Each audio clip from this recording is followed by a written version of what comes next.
শুরুতেই লতা মঙ্গেশকরের কণ্ঠে টেলিভিশনের পর্দায় বেজে ওঠে পুরনো দিনের গান হাওয়া মে উড়তা যায় মেরা লাল দুপাট্টা মলমল কা।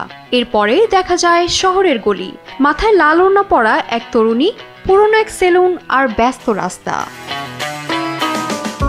আর এসব রাস্তায় ঘুরতে ঘুরতেই শোনা যায় লালবাজারে গলির মোড়ে পান দোকানের খরিদ্দার বাকের আলীর আদুরে মেয়ে, নাম ছিল তার গুলবাহার। লালবাজারে গলির মোড়ে পান দোকানের খরিদ্দার বাকের। সম্প্রতি সঙ্গীত প্রেমী সহ নেটিজেনদের মাঝে দ্রুতই জায়গা করে নিয়েছে গুলবাহার শিরোনামের একটি গান।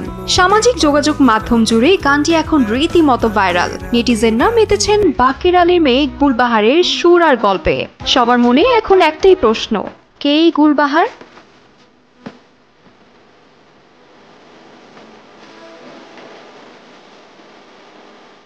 গানের দৃশ্য দেখে আন্দাজ করা গেছে এটি নির্বাসিত ভালোবাসার এক অপূর্ণ যাত্রার প্রতিছবি। গানের সুর গেয়ে ওঠে এক নিরাশ হৃদয়ের কথা, যে ভালোবেসে ফেলেছিল গুলবাহারকে। সেই গুলবাহার যার রূপ এতটাই মুগ্ধকর যে তারারাও তার পাশে ম্লান হয়ে যেত, যে সৌন্দর্য কোনো শব্দে বর্ণনা করা যেত না, তাই যেন জীবন্ত হয়ে উঠেছে এই গানে। প্রতিটি রূপকথার মতোই এই গল্পের শুরুটাও ছিল প্রথম দেখার সেই মন্ত্রমুগ্ধ করা মুহূর্ত দিয়ে, আর শেষটা হলো কিছু দুর্ভাগ্যজনক মোড়ে, যা ভালোবাসাকে এনে দিয়েছে এক অপূর্ণ পরিণতি।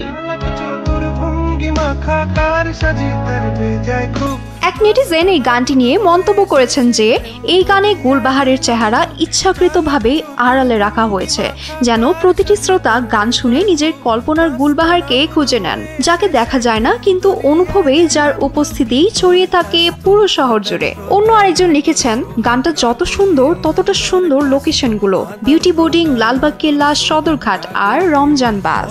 আরেকজনের কথায়, মানুষ যখন অন্তরাত্মা দিয়ে কলম ধরে তখন এরকম একটি গানের সৃষ্টি হয়। গানটি লিখেছেন ও সুর করেছেন ঈশান মজুমদার। এর সঙ্গীত আয়োজন ও প্রযোজনায় ছিলেন শুভেন্দু দাস শুভ। গানের মিক্স ও মাস্টারিং করেছেন ইফতেক খায়রুল আলম শুভ। মেহেরা রহমান সিমরান, RTV।